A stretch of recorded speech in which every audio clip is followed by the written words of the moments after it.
Hello everyone, welcome to the third lecture of classical mechanics course. In last lecture, we discussed about the Newton's applications of the Newton's laws of motion, in which we discussed the 1D motion, 2D motion and their applications.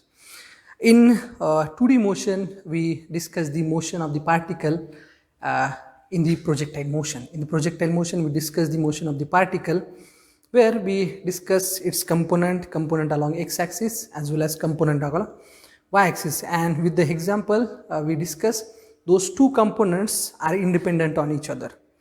So that is the horizontal component u cos theta is constant velocity motion, constant velocity, and vertical component along the y-axis is the constant acceleration motion. And how these two components are independent on each other, we already discussed about that motion. Okay, so we continue these parts, that is projectile motion, and the case where we are not supposed to discuss in previous lecture where what is the effect of medium. So in last lecture we are not supposed to discuss the ray medium in which we describe the motion of the particle. What is the effect of that medium? What is the resistive forces which affects the motion of the particle? So this was not the part of our last lecture. In today's lecture, we will continue with the last topic with addition. In addition to that, we discuss the motion of the particle in resistive medium. So today's talk is projectile motion in resistive media. So before going into that detail, before going into the mechanics of the projectile motion in resistive media, let me talk about what is the resistive force. What is resistive medium? What is the meaning of this resistive medium? When body move in a certain medium, so the forces act on the body due to its medium, and suppose the force might be the frictional force might be the drag force. So in such case, these two forces, drag force or maybe the friction force, so those two forces directly affect the motion of the particle. Suppose if you consider the drag force, when the body move in the fluid, we can say fluid may be the liquid, fluid may be the air medium. So in that case, the drag force acting on the body and which opposes to the change in motion of the body, basically. So how these resistive forces occur in nature, this is not the part of our lecture, but these two forces, these resistive forces affects the motion of the particle in the medium. Suppose how these resistive forces affect the motion of the body. So the resistive forces directly proportional to the velocity of the body. Since this is our day-to-day life experience when we travel on the bike. So in some cases where the air is moving with the high velocity, so in that case you will find this motion of the vehicle is slow down with the factor. So when the motion of the vehicle is large, so in that case you will find the opposition offered by the medium is in the large extent. So this is how these resistive forces occur inside the nature or in our day-to-day life. So today's talk is the projectile motion in resistive media, where we take into account what is the resistive force experienced by this projectile in its motion, throughout this motion.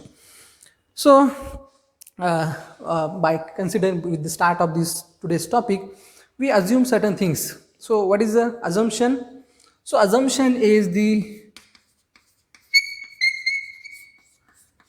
assumptions are followed. Acceleration due to gravity throughout the motion is constant. So we are describing the motion near to the surface of the earth, so where there is no such a large change in the g value. So g is, that is 9.8, as we know, g is constant throughout its motion. So this is first assumption. Second assumption is the rotational motion of earth. The rotation of earth is not affect the motion of projectile. So this is, we'll discuss these parts in detail. And the next assumption we are making before starting this topic is force of resistance. So force of resistance is directly proportional to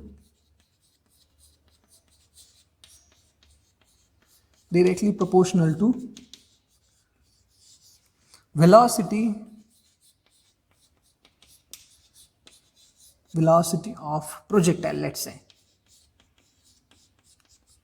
So those are the three assumptions we made before the starting our lecture. So first assumption is g is constant, acceleration due to gravity is constant.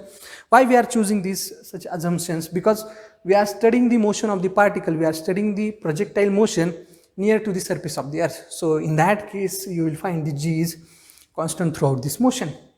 Second assumption is the rotation of earth is not affected on the motion of the particle. So what is the force which affect the rotation of the which causes the projectile motion when earth is supposed to be rotate? So such kinds of the forces we call as the Coriolis force. So this is our last lecture, this is our next lecture where we discuss this Coriolis force, how this Coriolis force affected on the motion of the particle, where when the body move in the clockwise direction, so in that case Coriolis force affects in the left side region. So this is our next part. So third part is force of resistance offered by the medium is directly proportional to its velocity velocity of the projectile. So projectile, when we project the body making certain angle with the horizontal axis with some initial velocity, so initial velocity is more with the resistive force offered by the medium. So those are the three assumptions while studying this projectile motion in resistive medium. So as we discussed in our last lecture, these two component wise splitting of the initial velocity make difference in the motion of this projectile with this 1D case. So two component u cos theta, u sin theta. So those two components are different and those two components are independent on each other. So in order to find the total motion of the particle, in order to describe its total motion, you have to discuss the horizontal component motion and vertical component motion independently. So you can find these total description motion wise with the help of independent study of motion along the horizontal axis as well as motion along the vertical axis. So we'll start with the motion along the horizontal axis, for which we write down some certain equation, and through that equation you will find what is the velocity along the horizontal axis, what is the position along the horizontal axis. Okay, and after that we will again discuss the same thing with the vertical component, where at the end you will find the position of the projectile along the vertical direction. And if we combine these two equations, you will find the motion of the particle in these two-dimensional cases. Okay, so this is our projectile motion in resistive medium. This is the overall study of this projectile motion in resistive medium. Okay, so let's start with the horizontal motion along the horizontal axis. So horizontal motion. Okay, so along the horizontal motion, the body, we are only study the motion along the horizontal axis, where we only deal with the x-axis. What are the position, what are the velocity, what are the acceleration, what are the different forces acting on the projectile along this horizontal axis. So suppose projectile is initially at origin, that is position O. So projectile project with initial velocity u by making a certain angle of projection theta. So projectile follows this trajectory. So this initial velocity can be splitted into two components: horizontal component u cos theta, vertical component u sin theta.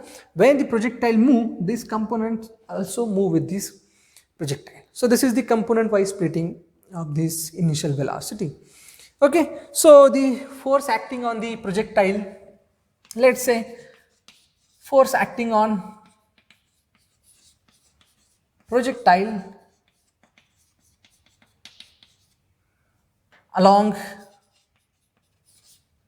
x-axis is f, we can write in suffix x, is minus k m vx. So this is the equation 1, where the Fx is the resistive force offered by the medium, or the force acting on the projectile along the x-axis by the medium, we can say, where the K be the resistive force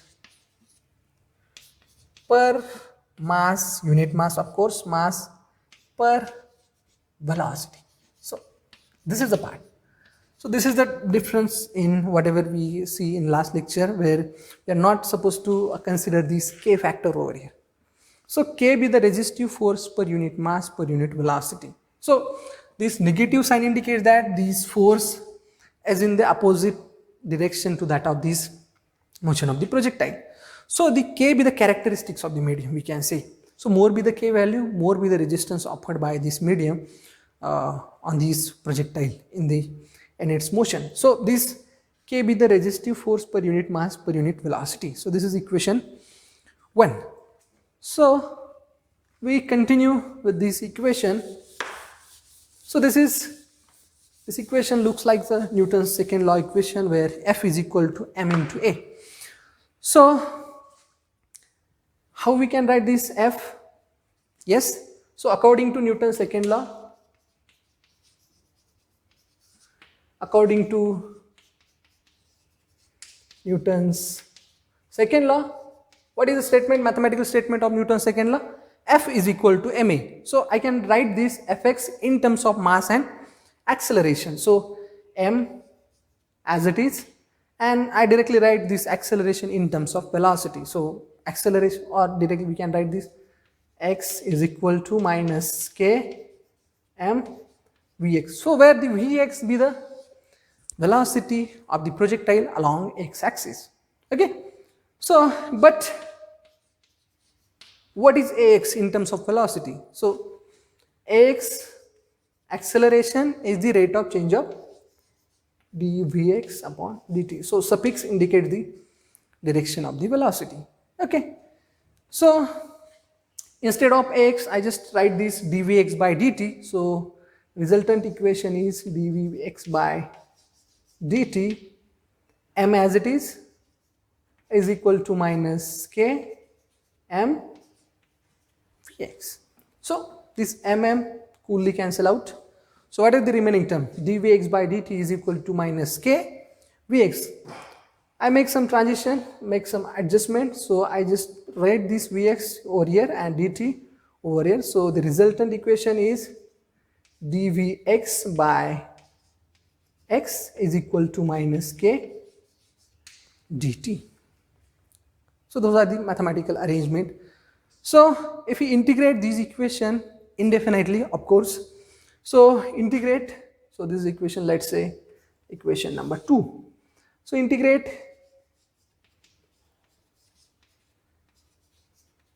equation 2, what do you get? So if we integrate this equation, you will find the, yes, so integration dvx by vx is equal to minus k constant. I just write it outside the integration, and what are the remaining term? dt.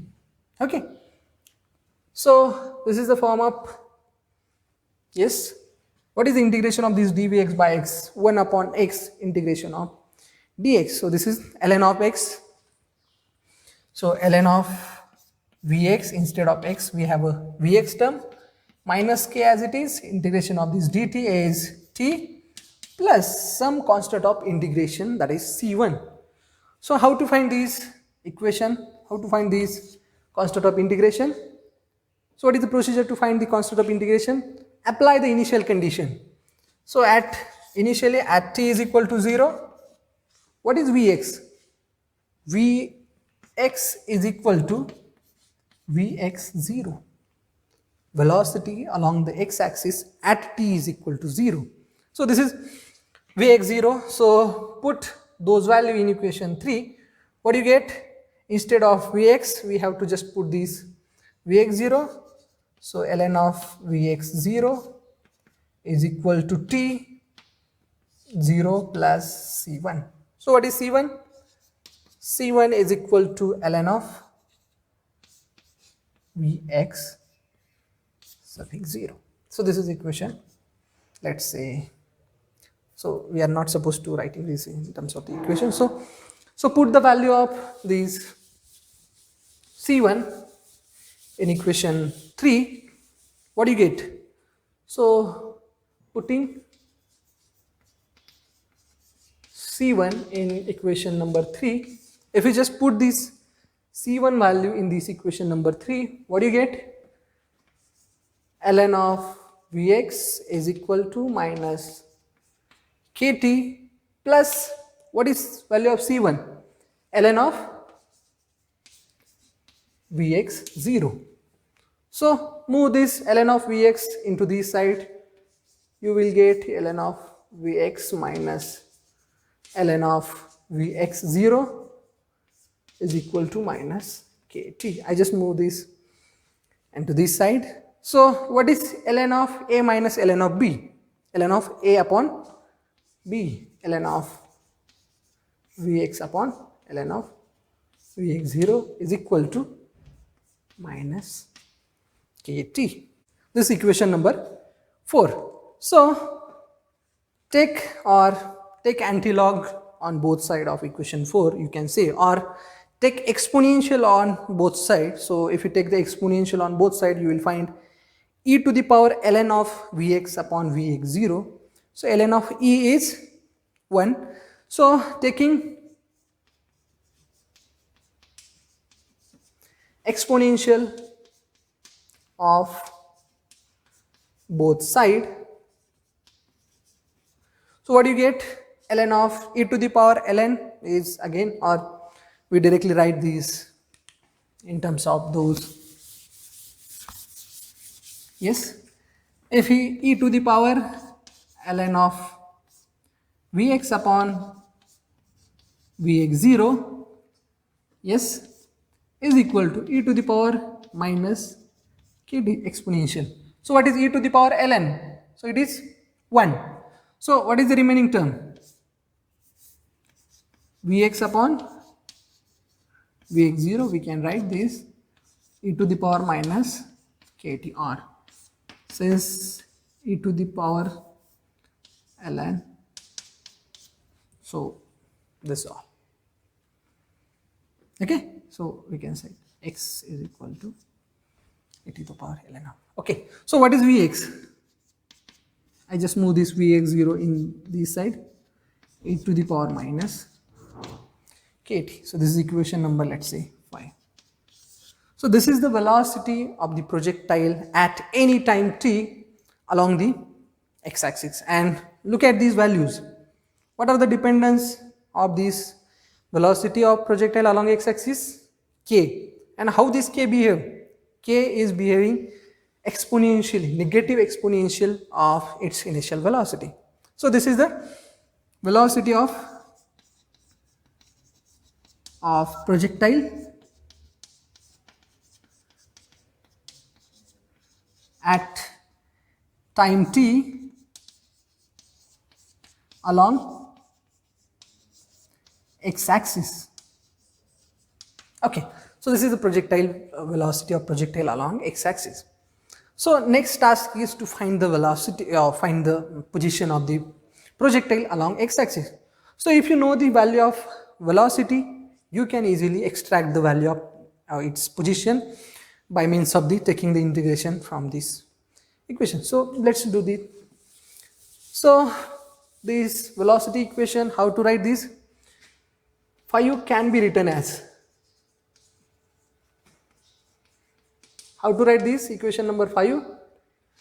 Yes, so Vx in terms of position, so dVx or Vx is equal to dx by dt. Velocity is rate of change of displacement at position, we can say, is equal to e to the power or Vx0 e to the power minus Kt. Okay, so again rewriting this equation, dx by dt is equal to Vx0 e to the power minus kt. Okay, again make the arrangement. So dx as it is. Let's move this dt on this side. Vx0 e to the power minus kt dt, equation number, let's say 6. Okay, so what is the next procedure? Taking integration from both sides.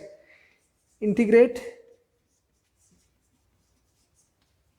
6 from both sides.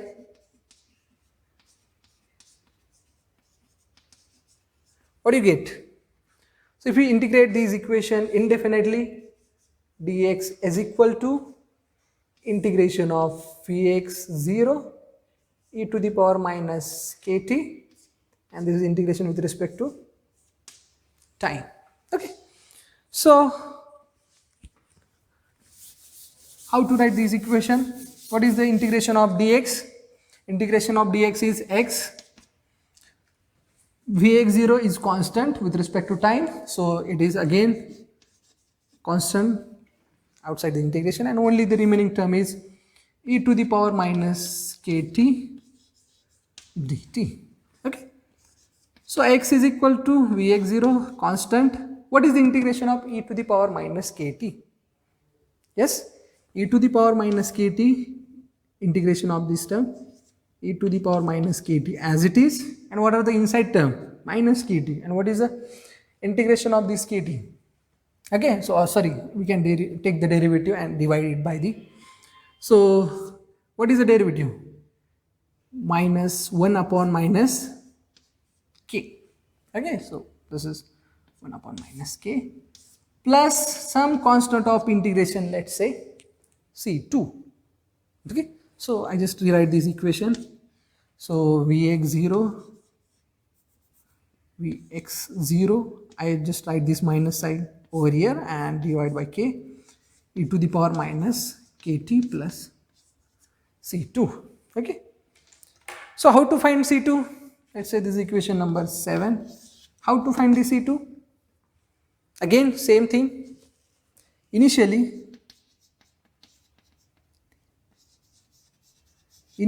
at t is equal to 0, yes, x is equal to what?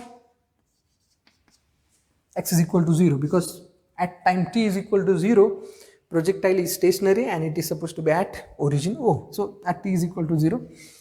So put those value in equation number 7. What do you get?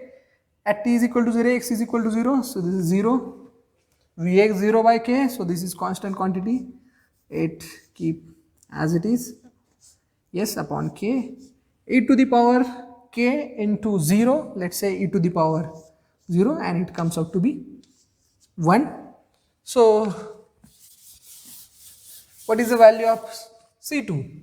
So C2 is equal to, yes, if you just move this into this side, Vx0 upon k, because if you just move this term onto this side, negative sign becomes positive. So this is C2, and put the value of C2 in equation 7. What do you get? X is equal to, yes, minus Vx0 upon k e to the power minus kt plus C2. What is C2?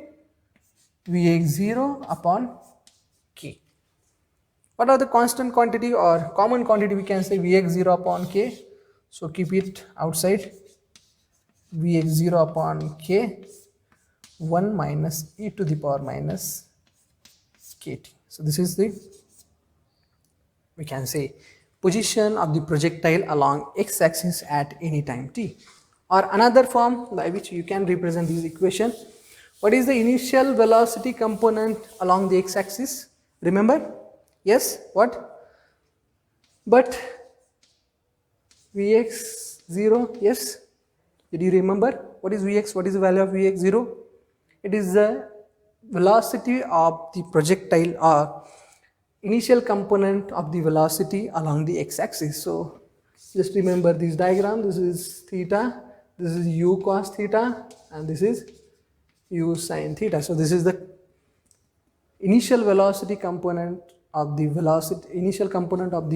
projectile's velocity along the x-axis. So instead of vx0, you just put u cos theta. So what is the equation? X is equal to u cos theta instead of k 1 minus e to the power minus kt. So this is equation number, let's say 8. So this is the position of the particle. Position of projectile, we can say. Position of the projectile at time t. Okay, so this is the position of the projectile at time t. So with this equation number 8 represents at any time t your position of the projectile along the x-axis. So this is the projectile's motion. So what is the position at any time t along the x-axis? So with the help of this equation, you can find the position of the particle, you can find the velocity of the projectile at any time t. And why we represent this equation in terms of these theta, k and t? Because those are the known quantities, and we are writing this position of the particle or velocity of the projectile in terms of those known quantity. So if you know this this quantity, theta initial velocity, k be the constant, k be the property of the medium, and at time t. So with the help of those known quantity, you can find the velocity or position of the particle at any time t. Okay, so this is the any horizontal motion of the particle projectile at any time t. Okay, so with the help of this animation, we can see how this projectile's motion changes with respect to time, how this motion or exponential dependence affects on the position of the particle. Okay, so with this we stop here. In the next lecture, we will start our discussion by introducing the vertical component of the motion, where we describe the motion with the same formula by some additional factor. Okay, so for that we stop here. Thank you very much.